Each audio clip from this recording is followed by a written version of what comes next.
Throughout the 1990s, the world experienced what was known as the Coaster Wars, where theme parks strived to build the world's tallest, fastest, longest, and scariest coasters.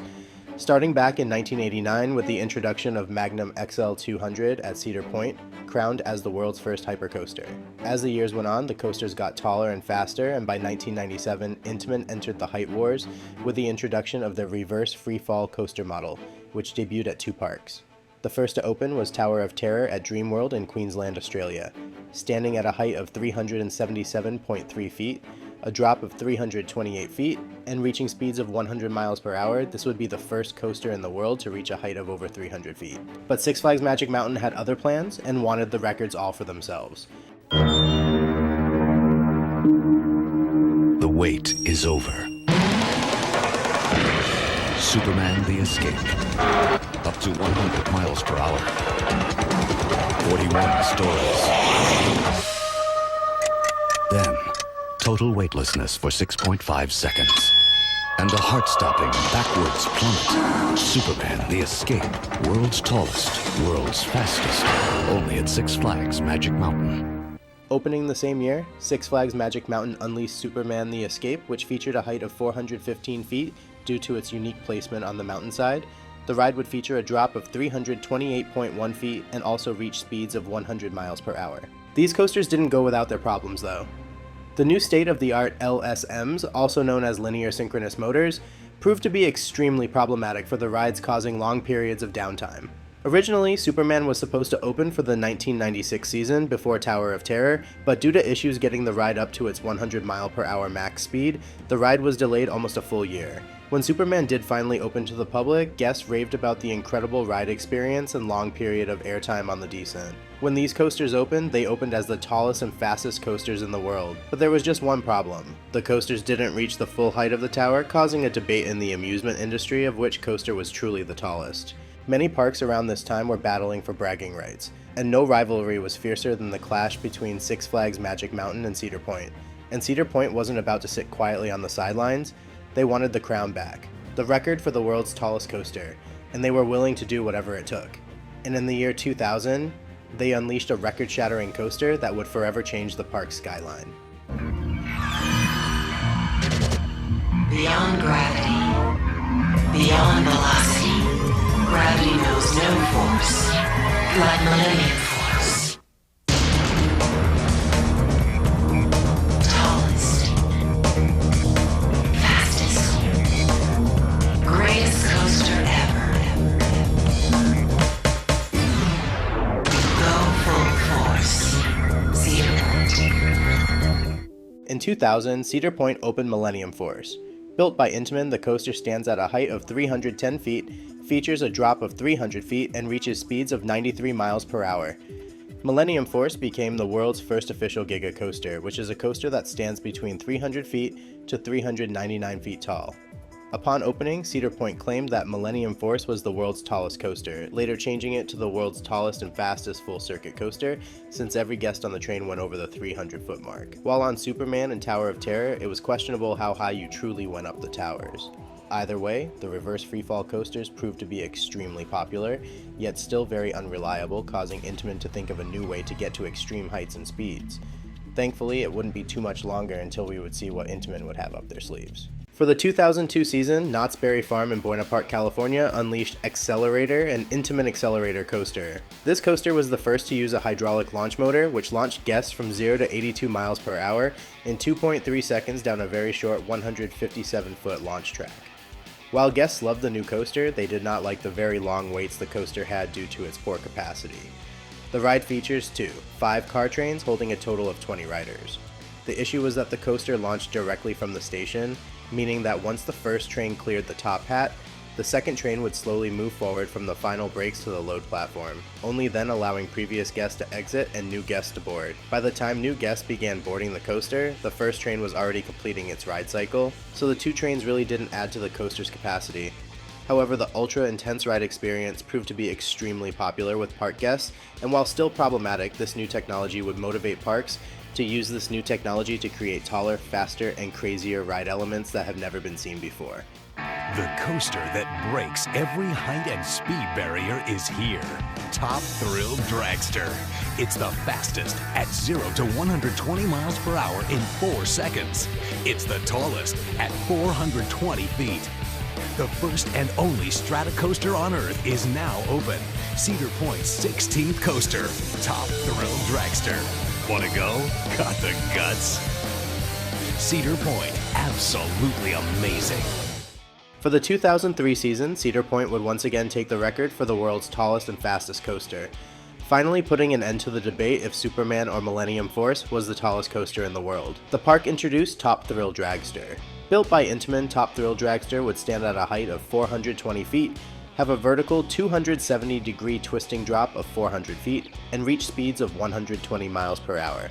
Top Thrill Dragster would destroy all of Millennium Force's records and clear the height of Superman's tower by 5 feet. Dragster featured 5 car trains, originally featuring 16 riders per train.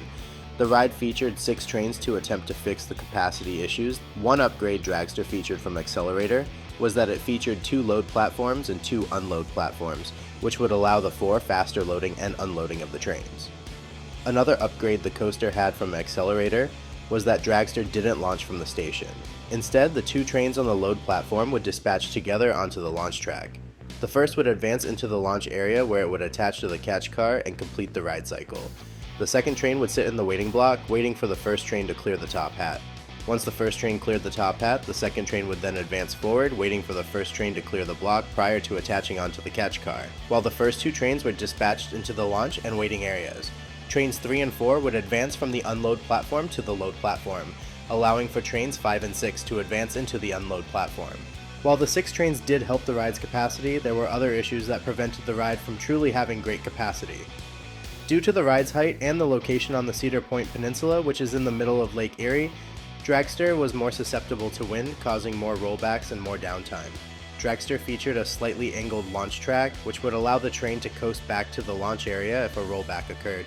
The problem was that the angle was so shallow that once the brakes engaged on the launch track, the train would creep back to the launch area where the ride would be reset and relaunched, causing a further delay. For the 2004 season, Hershey Park debuted Storm Runner, another hydraulic launch coaster, but this time, it featured a much different layout. Up until this point, both Accelerator and Top Thrill Dragster only featured top hats and, in Accelerator's case, 2 overbank turns. Storm Runner, however, was different as it featured a very unique layout. The ride experience started out mostly the same, where the train would be dispatched onto the launch track, where the train would launch from 0 to 72 miles per hour in 2 seconds. The ride would then go into the model signature top hat, this time standing at 150 feet but featuring a 180-foot vertical drop due to the terrain. The ride would then fly through 3 inversions, 2 of which were first of their kind.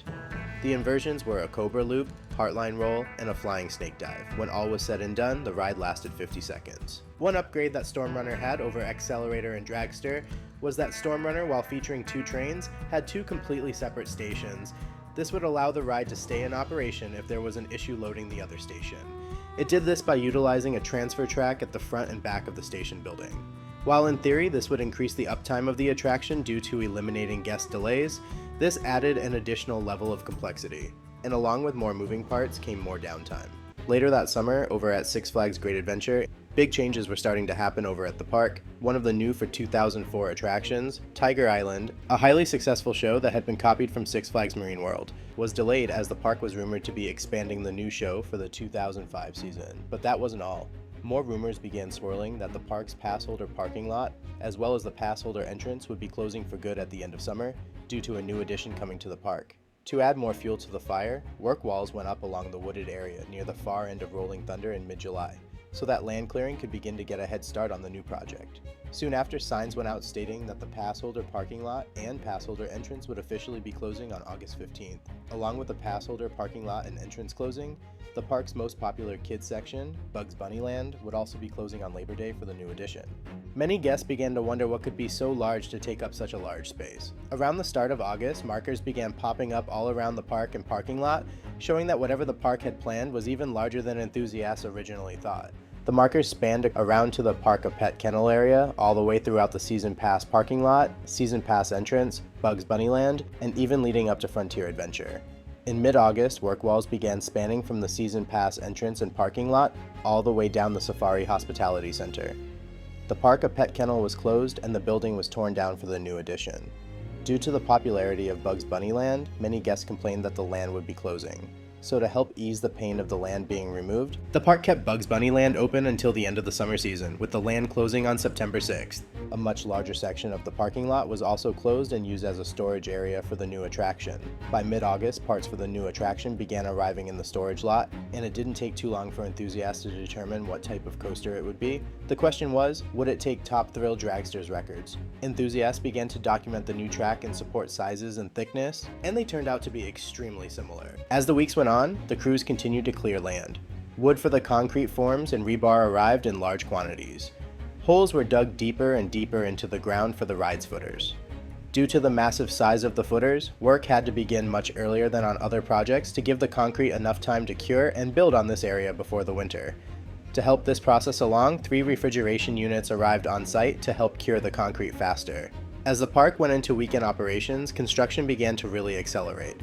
Crews were hard at work welding the rebar cages for footers and were trying to complete them before the first snow of the season. It was clear that the ride was going to be very similar to Top Thrill Dragster, as the ride would feature a long straight launch track and a straight return run. One major difference was that there was a third set of footers next to one of the long straightaways that was not featured on Dragster, which lead many to ask, why are these here? Will this be a new element? Once most of the rebar frames were in place, concrete was poured, and soon there were tons of large completed footers around the site. By this point, the park was receiving daily shipments of track and supports, and as guests arrived throughout the month, they began to get more and more excited for the announcement.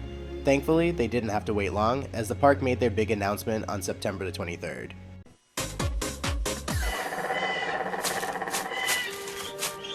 A golden kingdom has been discovered at Six Flags Great Adventure.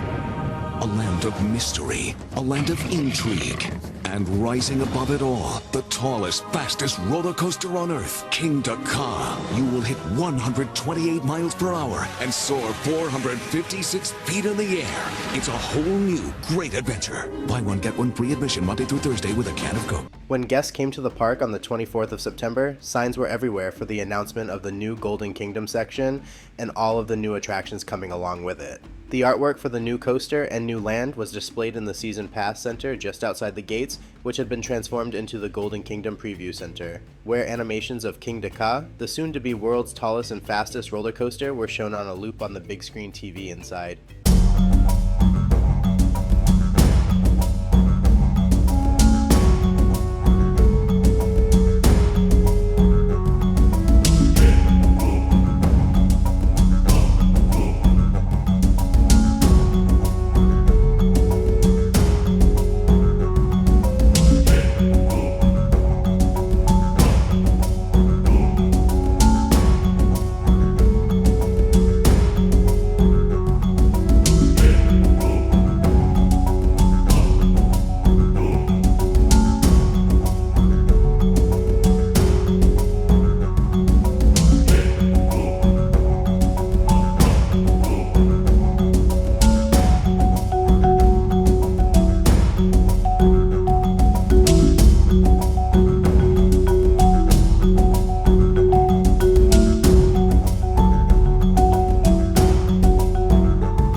artwork for the Golden Kingdom hinted at an amazing concept and lush jungle-themed area.